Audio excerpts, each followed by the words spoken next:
Friends good afternoon welcome back to the channel when.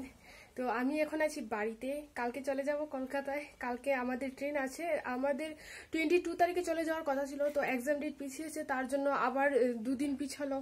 24 তারিখে ticket কাটলাম। তো এখন আমি আসলাম বাজার থেকে, সকালে ঘুম থেকে উঠে টিউশন করে তারপর এসে বাজারে গিয়েছিলাম একটু প্র্যাকটিক্যালটা ঠিক করার জন্য, যেটার এক্সাম আর কি, ওইটার জন্য দেখাচ্ছি তারা। এই যে, আর এই ব্যাগটা তো তোমরা জানোই, কিনেছিলাম যে আগের বার গিয়ে। এইটা হচ্ছে আমার প্র্যাকটিকাম। দাঁড়াও,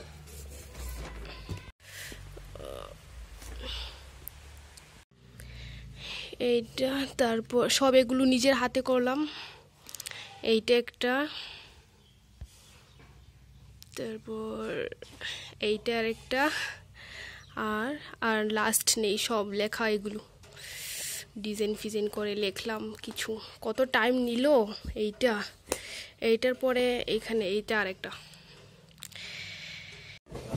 আর আমরা এখন দেখো ট্রেনে আছি, আর এইটা হচ্ছে হাফলং পাহাড়। মানে কি সুন্দর লাগছে না পাহাড়গুলো, ম্যাঘগুলো একদম পাহাড়ে লেগে আছে, মানে যেমন ধরলেই মানে ধরা যাবে এরকম একটা অবস্থা আর কি। মানে কি সুন্দর, কি বলবো, এত সুন্দর সিনারিগুলো।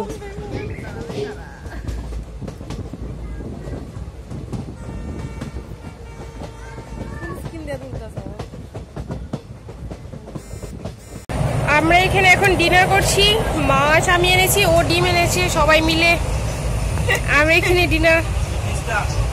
এই যে, আর এখানে আছে ঢেঁকি শাক ভাজা। এই যে, এখন আমরা আছি গুয়াহাটি স্টেশনে। এইমাত্র আসলাম, মানে গুয়াহাটি ঢুকার কথা 10:45, 10:13 ঢুকে গেছে, মানে অনেক ফাস্ট ঢুকে গেল আর কি। কিন্তু আমাদের এখানে এসছে অনেক লেট করে। তো আজকে আসার সময় কোনো আর ব্লগ তো কিছু করা হয়নি, কারণ ট্রেনও দেরিতে হচ্ছে, আমাদের গাড়ি বলেছিল ওটা দেরিতে আসছে, তার জন্য কোনো ব্লগ তো করা হয়নি। আর মানে খুব মাথাটা খারাপ হয়ে গেছিল। তোমরা হয়তো বা হঠাৎ দেখবে, হঠাৎ বাড়িতে ব্লগ করছে, হঠাৎ ট্রেনে কোথায় আবার যাচ্ছি কলকাতাতে। আমরা এক্সাম আছে, তার জন্য প্র্যাকটিক্যাল এক্সাম, শুধু একদিনের জন্য আবার যেতে হবে। শুধু একদিনই এক্সাম, তাও 10-15 মিনিটের, আর কোনো কাজ নেই, তার জন্য একসাথে থাকতে হবে গিয়ে। এই যে, আমরা এখন অ্যারাইভড করলাম গুয়াহাটিতে। এখান থেকে ছাড়তে আই থিঙ্ক অনেক দেরি করবে। তো আমরা এখন পৌঁছে গেছি শিয়ালদা স্টেশনে। এসে আমরা শান্তিপুরের জন্য টিকিট কেটে নিয়েছি, এইমাত্র আসলাম আমি আর ও। তো এখনো বাকি আছে হাফ অ্যান আওয়ারের মতন। তো দেখি, টিকিট কাটা কমপ্লিট হয়ে গেছে। এখন আমরা যাচ্ছি সামনে, অপেক্ষা করবো নেক্সট ট্রেনের জন্য। জানি না কিছু শোনা যাচ্ছে কি না, এত অবস্থা খারাপ, এত কেউ আমরা নেমে পড়লাম, এখন অপেক্ষা করি আমাদের নেক্সট ট্রেনের জন্য। টিকিট কাটা তো কমপ্লিট হয়ে গেল। এই যে ফ্যানগুলা দেখো কত বড় বড়, কি বলবো।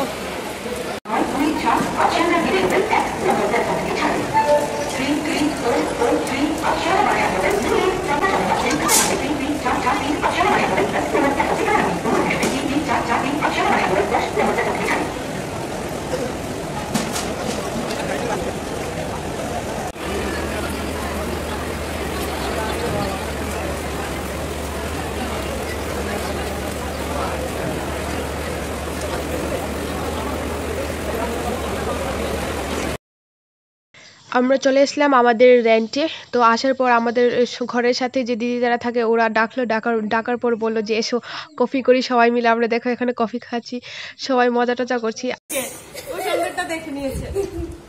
তো আমরা ঘরে এসে ফ্রেশ হয়ে আসলাম, এখন আমরা যাব খেতে। হাজি খাবো, হাজি আগের বার খেয়েছিলাম, এসে স্নান করে হাজি খেয়েছি, আজকেও সেম হাজি বিরিয়ানি। তো খাবো, এখন যাচ্ছি। প্রচন্ড বৃষ্টি পড়ছে বাইরে, জানি না মোবাইল নেবো কিনা, ভিজে যাবো। তো এইমাত্র স্নান করে আসলাম আমি আরও, আমরা দুজনই এখন আসলাম। তো যাই, খাবারটা নিয়ে আসি কি। এই যে আমাদের হাজি, ও খাচ্ছে দুটো মিলিয়ে, মানে এটা থেকে এটা কনভার্ট করে নিল। আমি থাল নিয়ে এসেছিলাম, থালে খাচ্ছি, কারণ জায়গা তো খুব ছোটো, খাওয়া যাবে না। আমরা খাচ্ছি এখন।